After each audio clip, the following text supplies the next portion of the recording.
Assalamualaikum warahmatullahi wabarakatuh.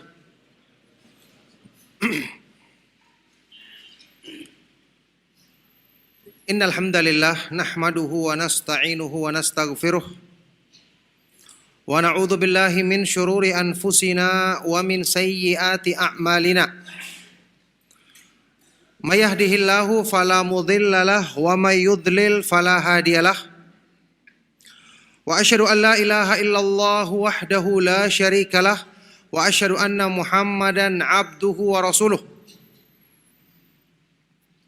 Ya ayyuhalladzina amanu taqullaha haqqa tuqatih wa la tamutunna illa wa antum muslimun.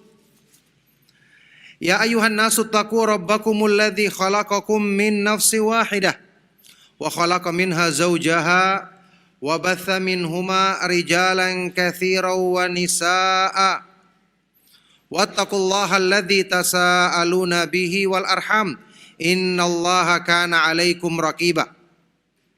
Ya ayyuhalladzina amanu taqullaha wa qulu qawlan sadida yuslih lakum a'malakum wa yaghfir lakum dhunubakum wa may yuti'illaha wa rasulahu faqad faza fawzan 'azima. Amma ba'du fa inna asdaqal hadits kitabullah wa khairal huda huda Muhammadin sallallahu alaihi wa alihi wasallam wa syarrul umuri muhdatsatuha wa kullu muhdatsatin bid'ah wa kullu bid'atin dhalalah wa kullu dhalalatin finnar wa ba'du. Alhamdulillah, ma'asyiral muslimin, ma'asyiral ikhwa wal akhwat fid din rahimakumullah.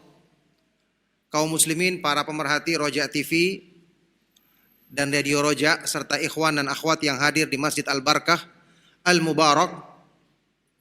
Alhamdulillah, kita bersyukur kepada Allah Subhanahu wa taala atas semua limpahan nikmat dan karunia-Nya yang memudahkan kita kembali bertemu di masjid yang mulia ini dalam majelis ilmu yang mulia, dalam lanjutan pembahasan kita mengkaji prinsip-prinsip dasar manhaj Ahlus Sunnah wal Jamaah. Kitab yang sangat bermanfaat, Kun Salafiyan alal Jaddah. Jadilah engkau seorang pengikut manhaj salaf yang sebenarnya, yang sejati. Kitab yang ditulis oleh guru kita, oleh ulama kita, Asy-Syaikh Abdus Salam bin Salim As-Suhaimi hafizahullahu taala. Alhamdulillah, saat ini kita masih melanjutkan pembahasan seputar prinsip-prinsip penting dalam manhaj salaf. Kemarin kita sedang membahas min manhajis salafi ar-raddu alal mukhalif. Termasuk manhaj salaf adalah membantah penyimpangan.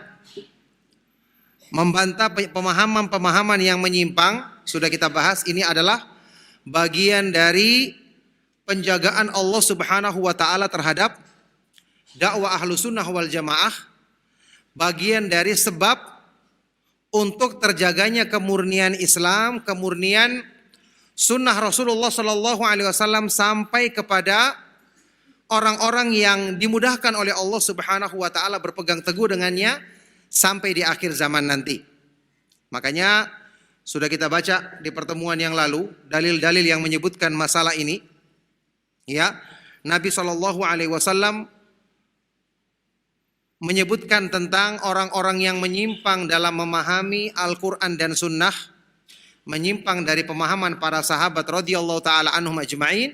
Sudah kita baca ayat-ayatnya maupun hadis-hadis yang sahih. Dan kaidah penting dalam masalah ini bahwa tidak diharuskan ketika menyebutkan kesalahan orang-orang yang ingin dijelaskan penyimpangannya tersebut, tidak diharuskan menyebutkan kebaikan-kebaikan mereka karena tujuannya untuk memperingatkan umat agar menjauhi kesalahannya.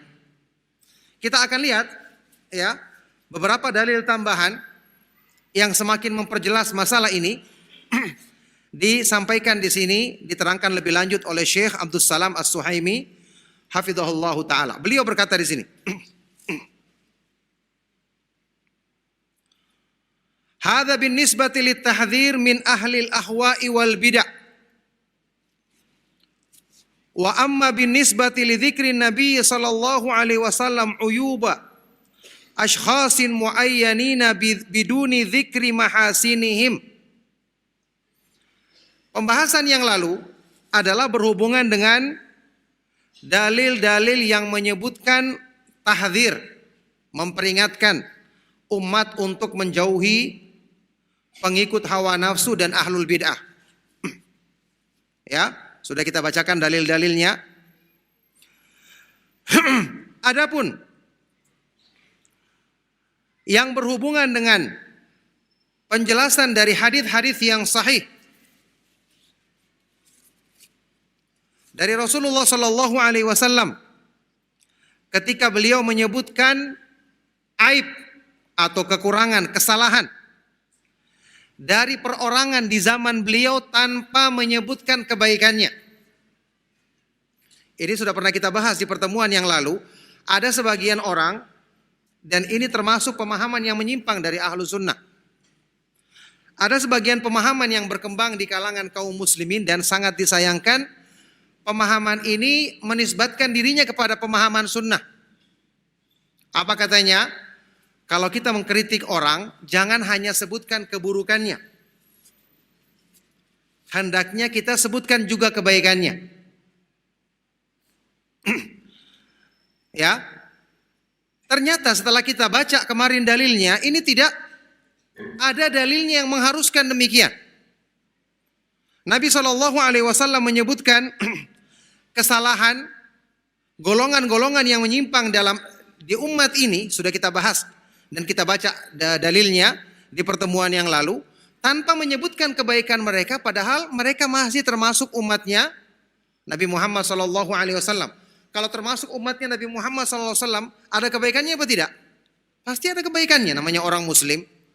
Tapi Nabi SAW menginginkan dari penjelasan ini adalah agar kita kenali keburukan dan menjauhinya.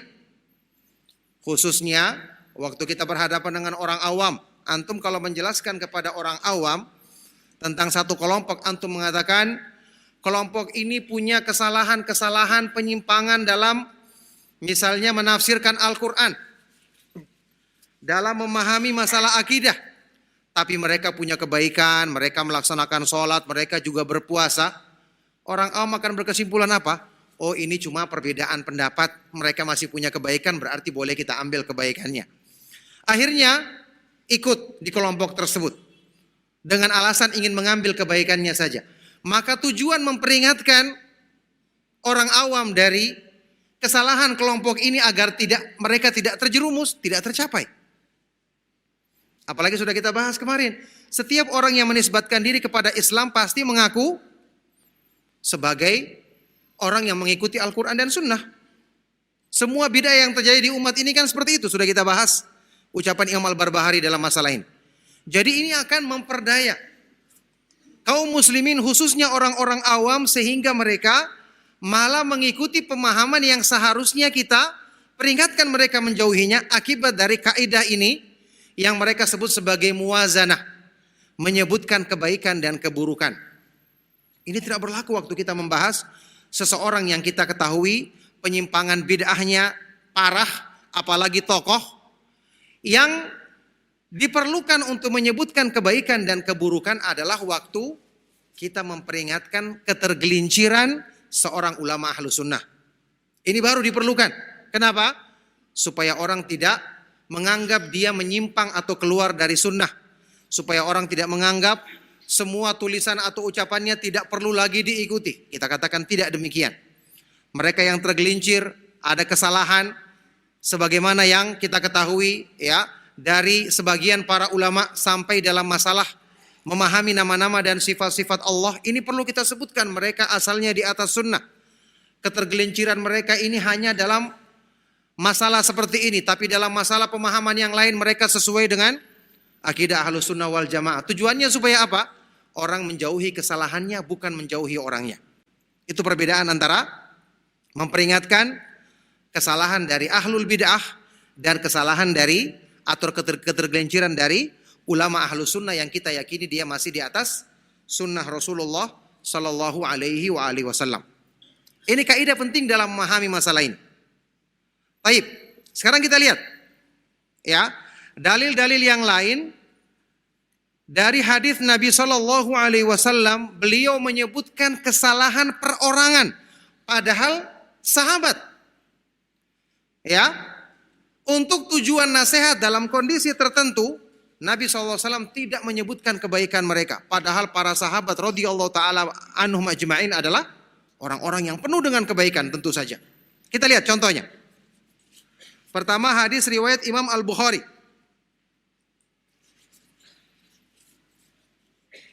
Ya. Fa'an Aisyah radhiyallahu anha anna rajulan ista'dzana 'ala Nabi sallallahu alaihi wasallam. Dari Aisyah radhiyallahu taala anha, ada seorang laki-laki yang datang berkunjung kepada Nabi sallallahu alaihi wasallam. Ini dari keluarganya Nabi sallallahu alaihi wasallam. Datang berkunjung, ya. Falamma ra'ahu, setelah Nabi SAW melihatnya, apa kata beliau kepada Aisyah? Tentu saja dia tidak bicara langsung di hadapannya. Nabi SAW berkata kepada Aisyah radhiyallahu ta'ala anha, bi'sa akhul ashirah, bi'sa ibnul ashirah. Orang ini adalah seburuk-buruk saudara dari keluarga kita. Orang ini adalah seburuk-buruk anak laki-laki dari keluarga kita. Setelah itu Nabi SAW menyambutnya dengan baik, ramah menyambut orang tersebut. Setelah memperingatkan kepada Aisyah radhiyallahu taala anha tentang keburukannya. Ini keluarganya Rasulullah SAW, bagaimanapun pasti dia punya kebaikan.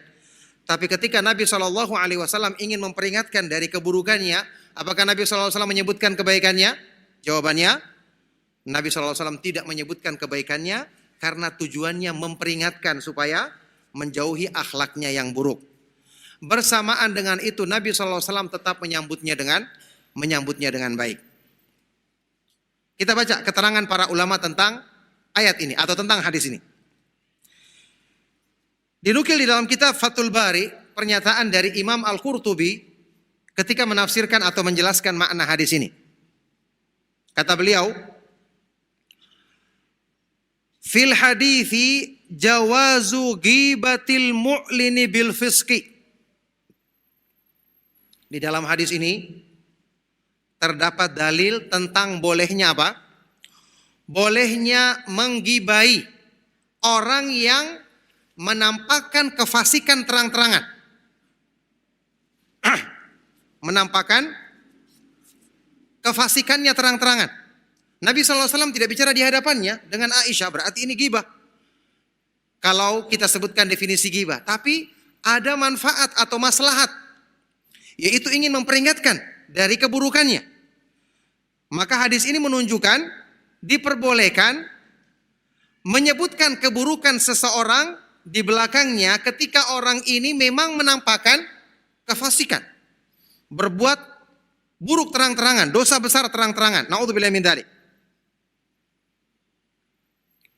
Nah, awil fuhshi aw nahwi dzalika minal juri fil hukmi wa du'ai ilal bid'ati. Orang yang menampakkan kefasikan terang-terangan atau menampakkan perbuatan yang keji terang-terangan dan yang semisalnya. Ya, misalnya orang yang berbuat zalim dalam hukumnya, atau orang yang mengajak manusia kepada perbuatan bid'ah.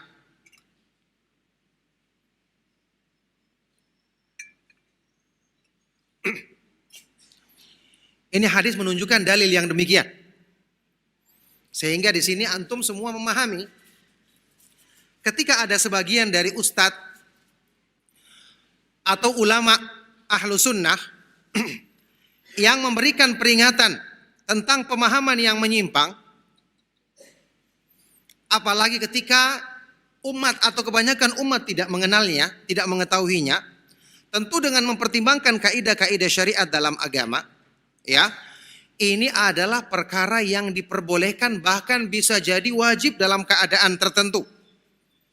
Ya, dengan tetap kita katakan ini juga mempertimbangkan maslahat dan madarat. Ya, ketika dia menyebutkan seseorang, sampai pun menyebutkan langsung misalnya nama orang tersebut, kalau seandainya tidak menimbulkan madarat yang lebih besar, maka hukum asalnya diperbolehkan, bahkan bisa jadi wajib hukumnya. Bisa jadi wajib hukumnya, maka ini bukanlah perkara yang diingkari. Bukanlah perkara yang diingkari. Oleh karena itu, sudah kita ingatkan berkali-kali, dakwah Ahlus Sunnah wal Jamaah, sebagaimana yang kita pelajari dari para ulama kita, yang kita baca dari kitab-kitab yang memuat prinsip dasar manhaj Ahlus Sunnah wal Jamaah, dakwah Ahlus Sunnah wal Jamaah tentu ya dibangun di atas dalil pemahaman Al-Quran dan Sunnah berdasarkan pemahaman para sahabat radhiyallahu taala anhum ajma'in, yang diantaranya adalah mereka menjelaskan jalan sunnah kemudian memperingatkan dari perbuatan bid'ah, karena ini merupakan dari bagian dari kewajiban untuk menjadikan jalan yang lurus itu terang. Allah Subhanahu wa taala berfirman di dalam Al-Qur'an, ya, Allah Subhanahu wa taala menjelaskan hal ini di dalam banyak ayat Al-Qur'an. Di antaranya Allah Subhanahu wa taala berfirman, setelah Allah Subhanahu wa taala menjelaskan adanya sabilul mu'minin, wa may yushaqiqir rasula min ba'di ma tabayyana lahul huda wa yattabi' ghaira sabilil mu'minin.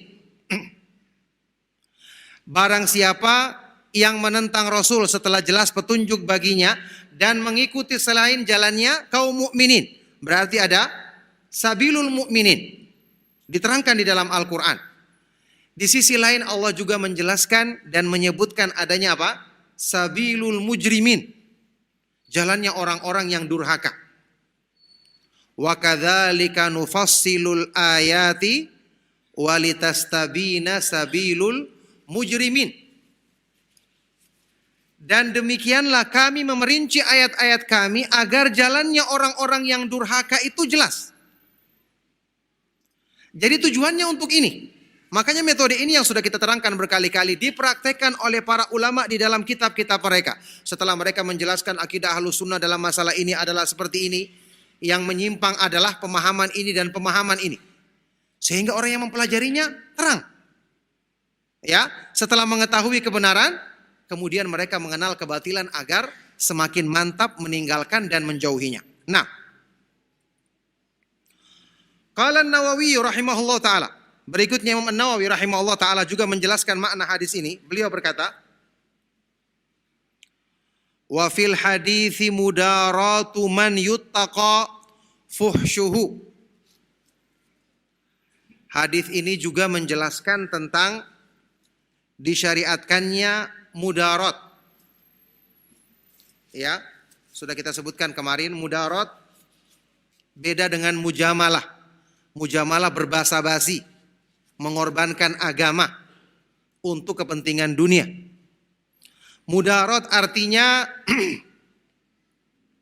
mengalah dalam urusan dunia untuk kebaikan agama. Itu bedanya. Di sini di dalam hadis ini terdapat dalil tentang bolehnya kita menampakkan sikap baik, sikap ramah kepada orang yang dikhawatirkan sifat kejinya, sifat buruknya. Ya, seperti Nabi SAW setelah memperingatkan Aisyah radhiyallahu taala anha, beliau menyambut orang tersebut dengan baik sebagai tamu, apalagi dari kalangan keluarga. Berarti diperbolehkan kita melakukan mudarat, mendekati, menundukkan hati orang yang kita khawatirkan keburukannya, tentu dengan cara-cara yang tidak melanggar syar'i. Wa jawazul ghibatil fasikil mu'lini fisqahu, dan diperbolehkannya menyebutkan kejelekan orang yang berbuat fasik terang-terangan, menampakkan kefasikannya. Wa man yahtajun nasu ila tahdhiri minhu, dan bolehnya menyebutkan keburukan seseorang yang manusia perlu mengetahui untuk menjauhi orang tersebut. Ini diperbolehkan. Antum perhatikan di sini penjelasan dari para ulama ya, sangat terang dengan dalilnya, dan beginilah yang dipahami oleh para ulama Ahlus Sunnah wal Jamaah. Jadi pertama, mudarat. Di sini beliau tidak mengatakan mudahanah. Mudahanah terlarang. Kita mengikuti dia agar dia mengikuti kita sampai dalam kesalahan. Ini tidak boleh. Mudarat maksudnya menampakkan sikap baik dalam urusan dunia untuk menarik hatinya, untuk kebaikan agamanya. Contoh sudah pernah kita sebutkan, memberi hadiah kepada seseorang yang punya pengaruh di masyarakat, tokoh, supaya kita tundukkan hatinya, agar dia minimal tidak menentang dakwah kita. Sekarang memberikan hadiah, apa hukumnya dalam Islam? Dianjurkan kan? Kita mengunjungi dia atau keluarganya ketika sakit, dianjurkan mengunjungi orang sakit, mengucapkan salam, ketika bertemu bersalaman, ada keutamaannya, menggugurkan dosa-dosa. Ini boleh kita lakukan, tapi tidak diperbolehkan kalau sampai mendukung dia dalam kesalahannya. Misalnya ketika mereka melakukan acara-acara yang bid'ah, kita hadir dulu, katanya untuk mendekati, tidak boleh. Ini adalah perkara yang bukan lagi masuk dalam mudarat, tetapi sudah sampai pada mudahanah ya, berbasa-basi untuk mencari dunia dengan mengorbankan agama. Ini yang tentu dilarang di dalam Islam. Jadi kata beliau di sini, perhatikan, diperbolehkan menyebutkan keburukan pertama orang yang apa? Menampakkan kefasikan terang-terangan. Termasuk dalam masalah ini orang yang kaum muslimin membutuhkan penjelasan tentang keburukannya agar dijauhi. Bayangkan orang yang disebutkan di dalam hadis ini bukan orang yang ya melakukan kesalahan sampai membahayakan agama. Bersamaan dengan itu Nabi SAW menyebutkan keburukannya di belakangnya.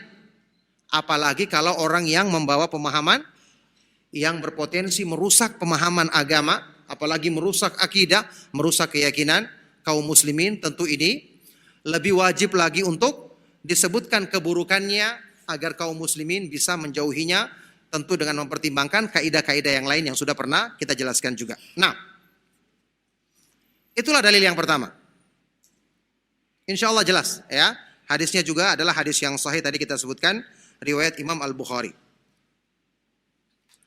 Dalil yang kedua, Asy-Syaikh Abdus Salam As-Suhaimi hafizahullah taala berkata,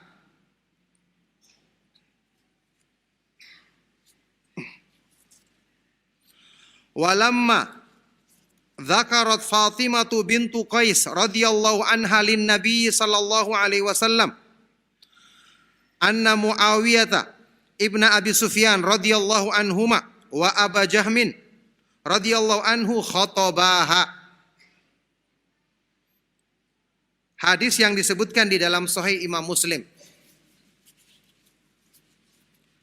Ketika sahabat perempuan, seorang sahabat wanita, Fatimah bintu Qais radhiyallahu anha, meminta pendapat, menyebutkan kepada Nabi SAW tentang dua sahabat yang ingin meminangnya, ingin melamarnya, yaitu siapa?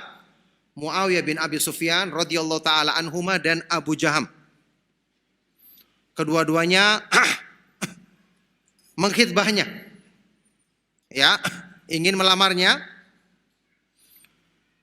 Tidak ragu lagi, kedua sahabat ini pasti punya banyak kebaikan. Cukup dia sahabat Nabi SAW sudah menunjukkan keutamaannya. Ya, orang yang menyertai Rasulullah SAW. Apa kata Nabi SAW ketika Fatimah bintu Qais radhiyallahu taala anha ini meminta pertimbangan beliau? Ya, Rasulullah SAW bersabda, amma Abu Jahmin radhiyallahu anhu fala yadau asahu an atiqihi. Wa amma Muawiyatu radhiyallahu anhu fasu'lukun la mala lahu inkihi Usamah bin Zaid radhiyallahu anhu. radhiyallahu anhuma. Adapun Abu Jaham, ya, maka dia tidak pernah meletakkan tongkatnya dari pundaknya. Diterangkan dalam riwayat lain apa? Kana dzarraban lin nisa, dia suka memukul istrinya. Sedangkan Muawiyah bin Abi Sufyan radhiyallahu anhu, dia itu su'luk, miskin, tidak ada hartanya. Ya, maka lebih baik kamu menikahi Usama bin Zaid radhiyallahu taala anhuma. Coba Nabi SAW menyebutkan kebaikan dua sahabat ini atau tidak?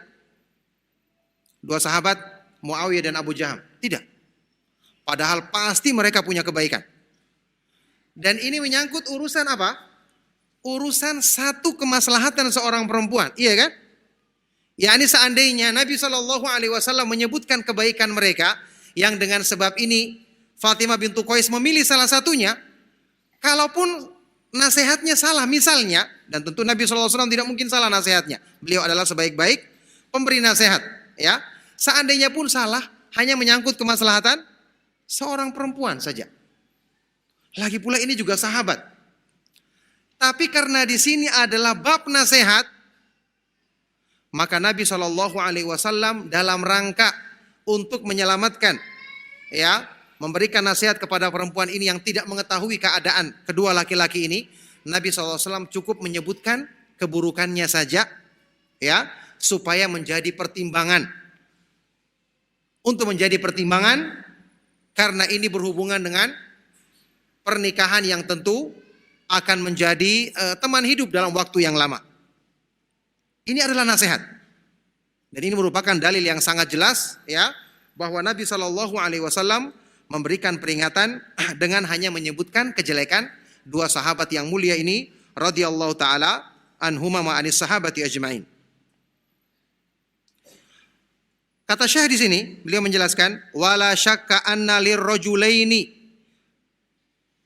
fadhaila wa mahasina walakinnal maqama maqamun nasihatin wa masyuratin la yatatallabu aktsara min dzalika.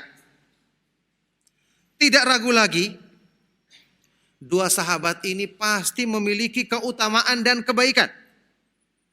Sudah cukup kita katakan tadi, cukup dengan dia sahabat saja radhiyallahu taala anhum sudah merupakan kebaikan besar. Akan tetapi al-maqam di sini pembahasannya, keadaannya di sini adalah pembahasan tentang nasihat. Pembahasan tentang masyurah, memberikan pendapat. Dan sekali lagi, kalau ini berhubungan dengan kemaslahatan seorang perempuan, apalagi kemaslahatan umat yang berhubungan dengan akidah yang benar, adanya orang yang membawa penyimpangan dalam pemahaman, adanya orang yang menyelewengkan misalnya nama-nama dan sifat-sifat Allah, atau adanya orang yang mengajak kepada perbuatan bid'ah. Ya, ini adalah bab atau pembahasan tentang nasihat dan masyurah, memberikan pendapat. Yang dalam kondisi seperti ini la yatatallabu aktsara min dzalika, tidak perlu disebutkan yang lebih daripada itu. Ya. Tidak perlu disebutkan atau dirinci, oh dia punya kebaikan-kebaikan seperti ini, sehingga tujuan dia adalah untuk menilai, tidak akan tercapai. Tidak akan tercapai. Ya, yang jelas tentu saja Fatimah bintu Qais radhiyallahu taala anha telah mengetahui kebaikan-kebaikan dua sahabat ini. Maka Nabi SAW memberikan bimbingan dengan menyebutkan keburukannya, karena inilah yang dibutuhkan ketika menasihati atau memberikan pertimbangan kepada seseorang, ya, dalam urusan yang berhubungan dengan kebaikannya, apalagi berhubungan dengan kebaikan kaum muslimin dalam jumlah besar. Nah, ini jelas, ya, dalil yang sangat terang, yang sekali lagi kembali kepada kaidah yang merupakan judul di bab ini, ar-raddu 'alal mukhalif min manhaji ahli sunnah wal jamaah. Ya, membantah penyimpangan orang yang menyimpang, ini termasuk manhaj ahlu sunnah wal jamaah. Maksudnya apa? Kalau ada orang yang mengingkari ini, berarti orang ini tidak faham manhaj ahlu sunnah wal jamaah. Berarti orang ini tidak mempraktekkan dengan sempurna metode pemahaman ahlu sunnah wal jamaah. Nah, Taib, thalithan, yang ketiga. Dalil yang ketiga.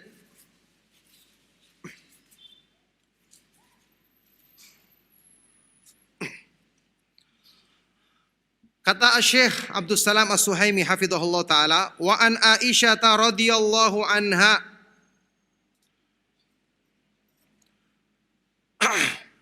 anna Hind binta Utbata radhiyallahu anha qalat, dari Aisyah radhiyallahu taala anha, ini juga hadis terdapat dalam Sahih Bukhari, ya, bahwa seorang sahabat perempuan Hindun bintu Utbah radhiyallahu anha, istrinya Abu Sufyan. Qalat, dia berkata, ya Rasulullah, datang kepada Rasulullah sallallahu alaihi wasallam Hindun bintu Utbah radhiyallahu anha dan berkata, wahai Rasulullah, inna Abu Sufyan rajulun syahih. Sesungguhnya Abu Sufyan, yakni suaminya, dia mengadukan keadaan suaminya, adalah seseorang yang pelit, memberi nafkah, tidak mencukupi. Sekali lagi juga ini menyangkut kemaslahatan seorang perempuan. Berarti untuk kemaslahatan orang lebih banyak tentu lebih pantas lagi, ya, dalam pembahasan ini. Sesungguhnya Abu Sufyan, sahabat yang mulia radhiyallahu taala anhu, seorang yang pelit dalam memberi nafkah. Walaysa yu'tini ma yakfini wa waladi illa ma akhadtu minhu wa huwa la ya'lam. Dia pelit dalam memberikan nafkah. Dia tidak memberikan kepadaku nafkah yang cukup untukku dan untuk anakku, kecuali kalau saya mengambil darinya tanpa sepengetahuannya, mengambil uangnya sembunyi-sembunyi, ya, untuk mencukupi dirinya, bukan untuk berlebihan. Dalam keadaan dia tidak tahu. Apa kata Nabi SAW? Khudhi ma yakfiki wa waladaki bil ma'ruf. Ambillah, ya, ini ambil sembunyi-sembunyi,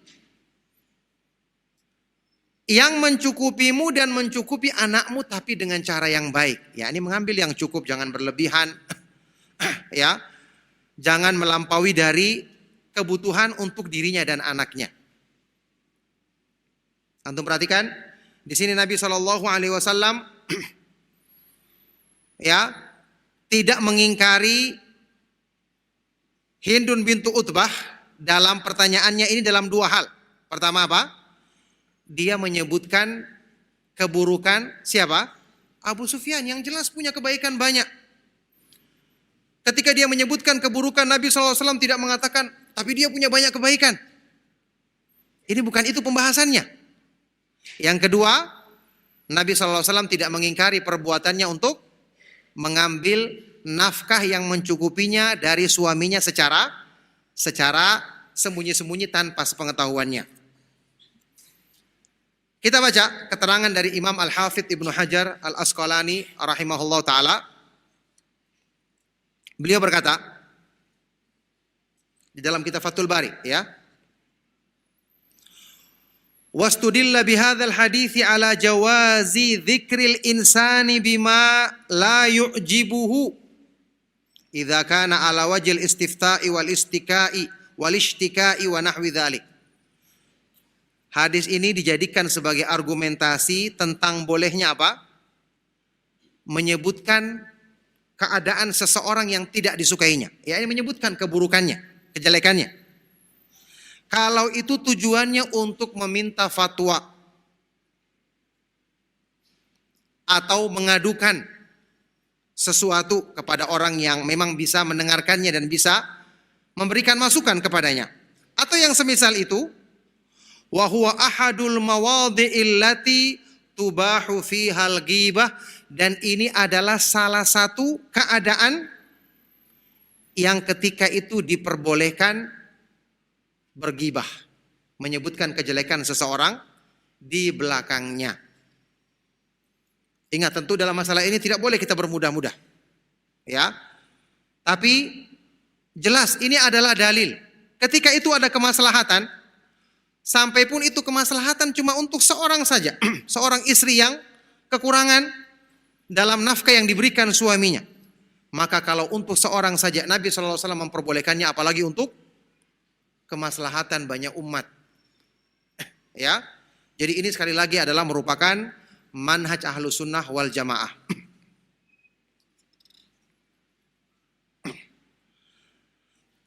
Diterangkan oleh Syekh Abdul Salam hafizahullah taala, falam yungkir alaiha Nabi sallallahu alaihi wasallam dzikraha lil janibi sayyi. Nabi sallallahu alaihi wasallam tidak mengingkari perbuatan Hind bintu Abi Umayyah yang hanya menyebutkan sisi keburukan suaminya saja. Walam yukallifha bidzikri mahasini Abi Sufyan radhiyallahu anhu, dan Nabi SAW tidak mengharuskan kepada Hindun ini radhiyallahu anha untuk menyebutkan juga sisi kebaikan suaminya. Padahal dia jelas wa innahu ladzu mahasin. Padahal Abu Sufyan radhiyallahu taala anhu adalah tentu orang yang punya banyak kebaikan. Yang punya banyak kebaikan. Di sini antum perhatikan, ikhwan dan akhwat fiddin rahimakumullah, ya. Dalil-dalil ini sangat jelas. Penjelasan dari para ulama salaf tadi disebutkan bukan cuma satu ulama yang menjelaskannya. Ada nukilan dari Imam Ibnu Hajar Al-Asqalani, dari Imam Al-Qurtubi, Imam An-Nawawi, dari buku-buku yang sangat mudah untuk kita baca keterangan mereka di dalam buku tersebut. Ya, Syarah Sahih Bukhari, Syarah Sahih Muslim menunjukkan perkara ini bukanlah perkara yang asing dalam penjelasan para ulama Ahlus Sunnah wal Jamaah, yang seharusnya pemahaman ini atau perkara ini dipahami. Karena dalil-dalilnya juga bukanlah dalil-dalil yang asing, riwayat Imam Bukhari, riwayat Imam Muslim yang menyebutkan tentang masalah keharusan, ya, memberikan peringatan, menyebutkan keburukan seseorang yang dikhawatirkan, menyebarkan pemahaman yang buruk kepada kaum muslimin untuk diperingatkan mereka kaum muslimin agar mengetahui dan menjauhi orang tersebut. Ini merupakan bagian yang sangat penting dari manhaj Ahlus Sunnah wal Jamaah. Baik.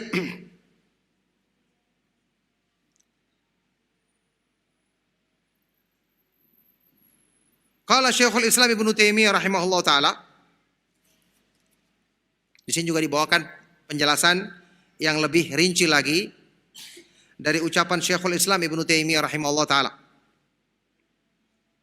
dalam kitab Majmu' Fatawa, ya. Ibnu Taimiyah rahimahullah taala berkata,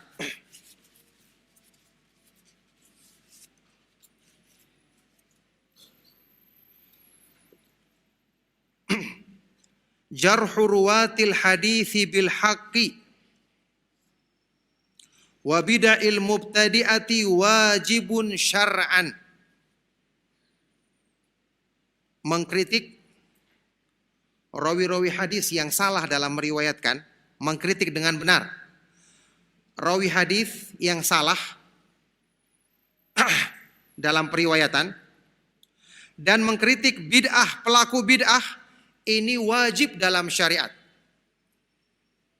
Ya. Bagaimana penjelasan para ulama ahlul hadis dalam masalah ini, seperti Imam Ahmad bin Hanbal rahimahullah taala yang sudah pernah kita nukilkan, idza sakatta anta wa sakattu ana, kaifa ya'riful jahilu as-sahih minas sakim. Kalau kamu diam, saya diam, bagaimana orang yang jahil mengetahui mana yang sahih, mana yang dhaif? Jangankan orang yang jahil, penuntut ilmu saja masih banyak yang tersamarkan dalam memisahkan masalah ini. Saya pernah ingatkan pada antum berkali-kali, antum bisa mengenal kajian sunnah tentu dengan taufik dari Allah Subhanahu wa taala. Ya. Kemudian melalui sebab apa? Melalui sebab mereka-mereka jazahumullahu khairan yang menegakkan manhaj ini. Ketika antum pertama kali mengikuti kajian, dijelaskan inilah jalan Ahlus Sunnah wal Jamaah. Seandainya ustadz yang menjelaskan manhaj Ahlus Sunnah wal Jamaah tersebut mengatakan, inilah jalan Ahlus Sunnah wal Jamaah dengan ciri-cirinya seperti ini, Kemudian antum yang baru pertama kali mendengarkan ceramah ini, ustadz tersebut tidak menjelaskan jalan yang menyimpang. Kira-kira antum bisa bedakan mana ahlus sunnah dan mana yang bukan? Pasti kesimpulannya, oh yang lain juga ahlus sunnah, sama saja. Karena tidak ada penjelasan. Tidak ada pembeda, ini yang hak, ini yang batil. Tapi alhamdulillah ketika antum mendengarkan itu diterangkan, inilah ahlus sunnah, ada jalan yang menyimpang seperti ini. Kita harus mengikuti pemahaman para sahabat, tidak boleh menafsirkan Al-Quran dari pikiran sendiri. Akhirnya setelah itu kita mengetahui, oh ternyata begini pemahaman ahlus sunnah wal jamaah. Karena ada penjelasan yang benar, setelah itu menjelaskan yang batil, diperingatkan tentu dengan cara yang lemah lembut, ya, agar kita bisa mengetahui mana yang sahih, mana yang salah, mana yang benar, mana yang salah. Kalau orang yang berilmu diam, semua diam, kaifa ya'riful jahilu as-sahiha minas sakim. Bagaimana orang yang jahil akan mengetahui mana yang benar dan mana yang batil. Jadi kata beliau, ini adalah wajib hukumnya. Waqala, dan beliau berkata, Ibnu Taimiyah, wa mithlu a'immatil bid'ah min ahlil maqalatil mukhalifati lil kitabi was sunnah fa inna bayana halihim wa tahdhirul ummati minhum wajibun bittifaqil muslimina. Ya. Kemudian seperti para imam-imam pembawa bid'ah, penyokong bid'ah, dari kalangan mereka-mereka yang selalu membawakan pendapat-pendapat yang menyelisih Al-Quran dan Sunnah, sesungguhnya menjelaskan keadaan mereka dan memperingatkan umat dari mereka, ini wajib berdasarkan kesepakatan kaum muslimin. Tidak ada perbedaan pendapat dalam masalah ini, karena ini adalah ittifaq atau ijma', kesepakatan kaum muslimin, ya. Jadi ini merupakan penjelasan dari dalil-dalil yang lalu, bahwa ini ternyata bukan hanya diperbolehkan, tapi karena berhubungan dengan penjagaan terhadap akidah kaum muslimin, maka ini merupakan perkara yang diwajibkan. Barakallahu fikum, insyaallah kita teruskan setelah selesai salat Isya nanti, tinggal sedikit dari ucapan beliau. Semoga apa yang kita bahas dan kita kaji bermanfaat dan menjadi sebab kebaikan bagi kita semua. Sallallahu wasallam wa barak ala nabiyina Muhammad wa ala alihi wa ashabihi wa man tabi'ahum bi ihsan ila yaumiddin walhamdulillahi rabbil alamin. Wassalamualaikum warahmatullahi wabarakatuh. Roja TV, saluran tilawah Al-Quran dan kajian Islam. Assalamualaikum warahmatullahi wabarakatuh. Alhamdulillahi ala ihsanih wa syukru lahu ala taufiqihi wa amtinanih wa asyhadu an la ilaha illallah wahdahu la syarika lah ta'ziman li syanih wa asyhadu anna Muhammadan abduhu wa rasuluhu ad-da'i ila ridwanih. Allahumma salli wa sallim wa barik ala nabiyyina Muhammadin wa ala alihi wa ashabihi wa ikhwanih, amma ba'du. Alhamdulillah, ma'asyiral muslimin, ma'asyiral ikhwa wal akhwat fid din, para pemerhati Roja TV dan Radio Roja serta ikhwan dan akhwat yang hadir di Masjid Al-Barakah rahimakumullah. Kita teruskan kembali tadi yang kita telah baca, masih dari penjelasan atau ucapan dari Syekhul Islam Ibnu Taimiyah rahimahullah taala yang menjelaskan kewajiban menerangkan keadaan orang-orang yang membawa pemahaman yang menyimpang dari Al-Quran dan Sunnah dengan pemahaman salaf, tentang keharusan memperingatkan umat untuk menjauhi orang-orang ini, yang kata beliau ini adalah wajib berdasarkan kesepakatan kaum muslimin. Kata Ibnu Taimiyah rahimahullah ta'ala, hatta qila li Ahmad ibn Hanbal rahimahullahu ta'ala, sampai pernah ditanyakan kepada Imam Ahmad bin Hanbal rahimahullahu ta'ala, ar-rajulu yasumu wa yusalli wa ya'takifu ahabbu ilaika au yatakallamu fi ahlil bid'ah. Seseorang yang berpuasa, melaksanakan sholat, tentu puasa sunnah, sholat sunnah, beriktikaf, ini lebih kamu sukai dari atau seseorang yang berbicara tentang ahlul bid'ah, memperingatkan umat dari ahlul bid'ah, tentu dengan ilmu, dengan kaidah-kaidah yang sudah pernah kita bahas. Faqala, maka Imam Ahmad berkata, idza qama wa shalla wa i'takafa fa innama huwa li nafsihi. Kalau ada orang yang rajin sholat, berpuasa, beriktikaf, ini untuk kemaslahatan dirinya, untuk kebaikan dirinya sendiri. Wa idza takallama fi ahlil bid'ah fa innama huwa lil muslimin wa hadza afdal. Tapi kalau dia berbicara memperingatkan umat dari keburukan ahlul bid'ah, orang-orang yang menyimpang, maka ini manfaatnya umum bagi semua kaum muslimin. Ini yang lebih utama. Ini bukan berarti meremehkan ibadah, tapi ini adalah memperbandingkan dua keutamaan. Yang satu keutamaan yang terbatas pada individu, perorangan, yang kedua yang berhubungan dengan kepentingan umum kaum muslimin. Maka ini yang lebih utama, kata beliau rahimahullahu ta'ala. Ini ucapan dari siapa? Imam Ahmad bin Hanbal rahimahullah ta'ala, Imam Ahlus Sunnah yang kita kenal bersama. Kata Ibnu Taimiyah, fabayyana anna naf'a hadza 'amun lil muslimina fi dinihim min jinsil jihad fi sabilillah. Maka di dalam ucapan ini Imam Ahmad menjelaskan bahwa manfaat memperingatkan umat dari keburukan ahlul bid'ah ini bersifat umum, mencakup untuk semua kaum muslimin dalam kebaikan agama mereka, dan ini termasuk bagian dari berjihad di jalan Allah. Merupakan bagian dari berjihad di jalan Allah. Idz tathiru sabilillahi wa dinihi wa minhajihi wa syir'atihi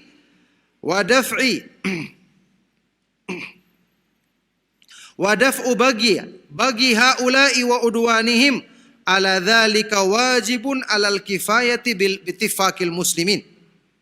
Karena membersihkan jalan Allah, membersihkan agama Allah, membersihkan syariat Allah dari pemahaman-pemahaman yang menyimpang, serta menolak keburukan mereka-mereka ini, menolak penyimpangan-penyimpangan yang mereka sebarkan terhadap kaum muslimin, ini wajib alal kifayah, wajib dilakukan oleh sebagian dari kaum mukminin, dari kaum muslimin, ya ini para ulama, orang-orang yang berilmu, dan ini berdasarkan kesepakatan mereka. Jadi harus ada yang menegakkannya, ada yang menjelaskannya, dalam rangka untuk apa? Menjaga kemurnian Al-Quran dan Sunnah, menjaga kemurnian agama Allah Subhanahu wa ta'ala. Walaula man yuqimuhullahu lidaf'i dharari haula ila fasadaddin. Kalau bukan karena orang-orang yang Allah pilih, ya, Allah Subhanahu wa ta'ala pilih untuk menolak, membantah keburukan mereka ini, kalau bukan karena ini, agama ini akan rusak. Wa kana fasaduhu a'dhama min fasadi istila'il aduwi min ahlil harb. Yang mana kalau kerusakan agama, kerusakan yang ditimbulkan dari tersebarnya pemahaman-pemahaman bid'ah ini, itu lebih besar daripada kerusakan penjajahan musuh dalam peperangan. Ya, penjajahan musuh jelas merusak, tapi yang dirusak adalah kebanyakan urusan dunia. Fa inna haula'i idza staulau lam yufsidul quluba wa ma fiha minad dini illa taba'an. Karena musuh, orang-orang kafir yang menjajah kaum muslimin, ketika mereka menjajah, mereka tidak langsung merusak hati, tidak langsung merusak keimanan atau agama di hati kaum muslimin dari asalnya. Mungkin akan merusak dengan pengaruh lama-kelamaan, tapi tidak dari awal.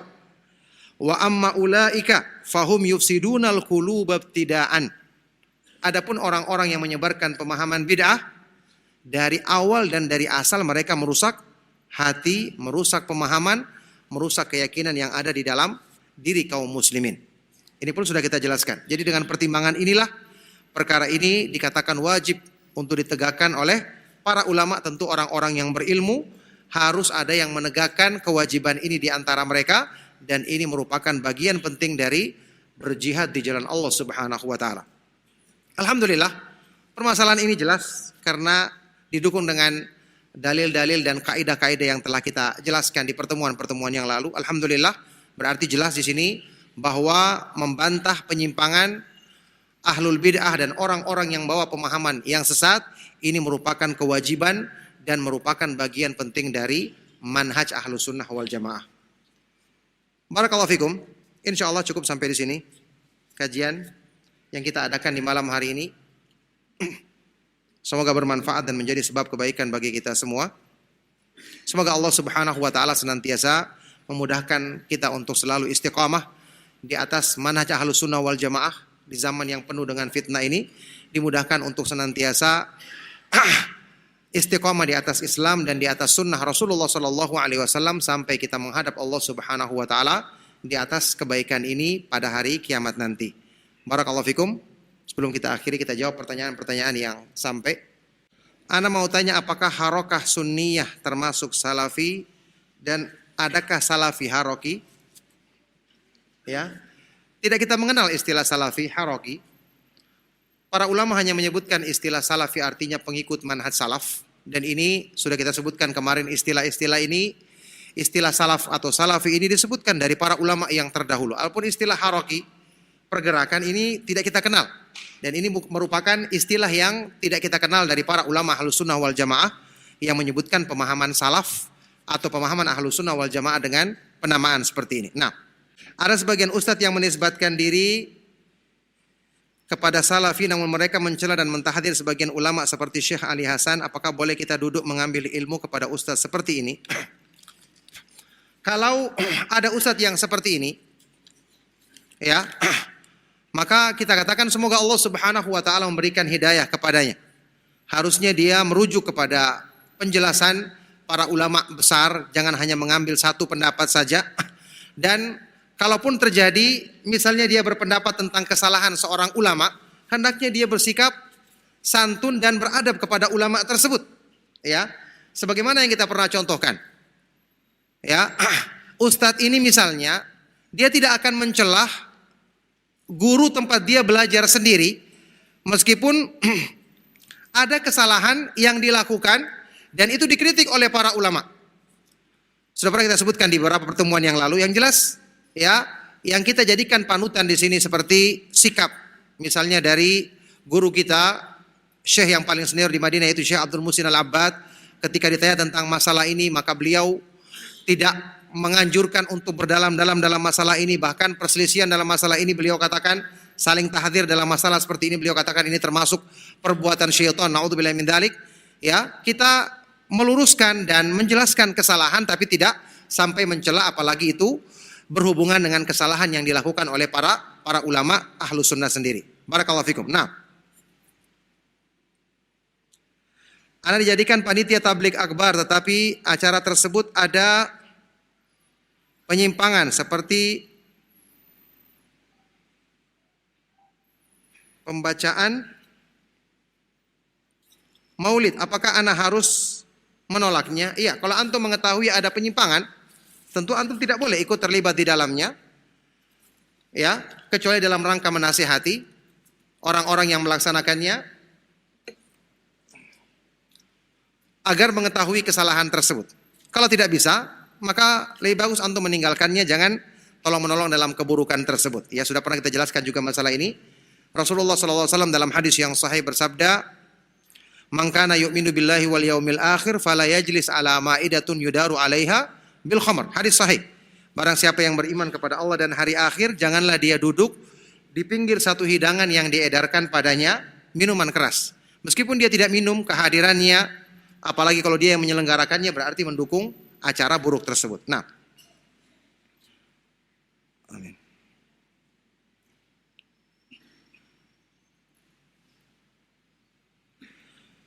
Bagaimana hukum memperingatkan seseorang dan seorang yang sering berhutang tapi tidak membayar? Ya, wajib kita mengingatkannya, menasihatinya dengan cara yang baik. Menyebutkan tentang ancaman berhutang atau bermudah-mudah dalam masalah ini seperti yang sudah kita sering jelaskan. Para ulama menyebutkan berhutang itu tidak boleh bermudah-mudah kecuali dalam keadaan hajat, dalam perkara yang benar-benar dibutuhkan, bukan untuk kamaliyat, sekedar tambahan dari yang sudah ada. Contohnya orang sudah punya rumah, dia ingin menghias rumahnya dengan utang, ini tidak diperbolehkan. Seperti penjelasan Syekh Ibnu Utsaimin rahimahullah taala. Kalau memang betul-betul dia membangun, ya, dari tidak ada, ya ini yang termasuk hajat yang diperbolehkan, itu pun dengan pertimbangan-pertimbangan kemampuan dia membayar dan seterusnya. Nah, kalau cerai cuma gara-gara beda manhaj, ya mohon penjelasan dari Ustadz tentang suami istri yang beda manhaj. Ini perlu ditinjau dulu beda manhajnya maksudnya bagaimana. Kalau ada yang belum paham, harusnya dinasihati dulu. Jangan langsung diputuskan beda manhaj sehingga berpisah. Karena biasanya tuduhan-tuduhan seperti ini dari sebagian orang-orang yang menisbatkan diri kepada dakwah sunnah yang saya ketahui, itu ada tuduhan yang berlebihan. Kalaupun ada kesalahan, harusnya dinasihati atau datang dulu kepada ustadz yang mungkin bisa menundukkan permasalahan tersebut, apakah ini beda manhaj atau hanya perbedaan pendapat yang diperbolehkan. Contoh seperti dalam masalah menilai kesalahan seorang ulama seperti pertanyaan sebelumnya tadi, ini bukan merupakan bagian dari perbedaan manhaj Ahlus Sunnah wal Jamaah atau beda manhaj, karena para ulama sendiri berbeda dalam menilainya, bahkan sikap yang keras tidak dibenarkan dalam masalah ini. Nah,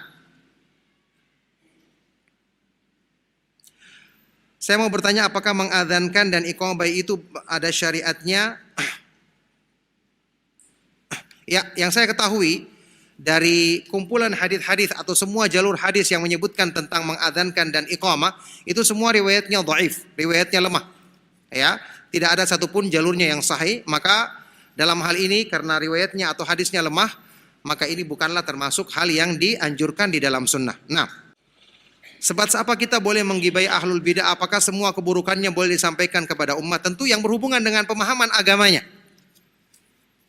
Ya, berhubungan dengan pemahaman agamanya. Dan kalau maslahatnya misalnya kita menyebutkan kesalahan saja, orang sudah faham, cukup sebutkan kesalahannya, tidak perlu sebutkan orangnya misalnya, kecuali kalau ada keadaan-keadaan tertentu.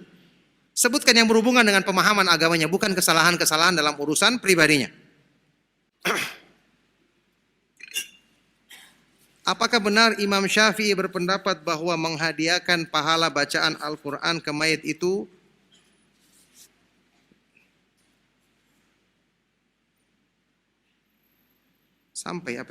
sampai sebagaimana dinukil Imam An-Nawawi dalam Riyadhus Shalihin? Yang benar adalah seperti yang dinukil oleh Imam Ibnu Katsir di dalam tafsir beliau, bahwa Imam Syafi'i tidak pernah berpendapat demikian, justru beliau mengatakan tidak sampai. Sebagaimana ketika beliau menyebutkan di makna firman Allah Subhanahu wa taala di surat An-Najm, ya, wa allaisa lil insani illa ma alla taziru waziratu wizra ukhra wa allaisa lil insani illa ma sa', ya, wa anna sa'yahu saufa yura. Seseorang tidak akan menanggung dosa orang lain dan bahwa manusia tidak akan mendapatkan kecuali apa yang diusahakannya.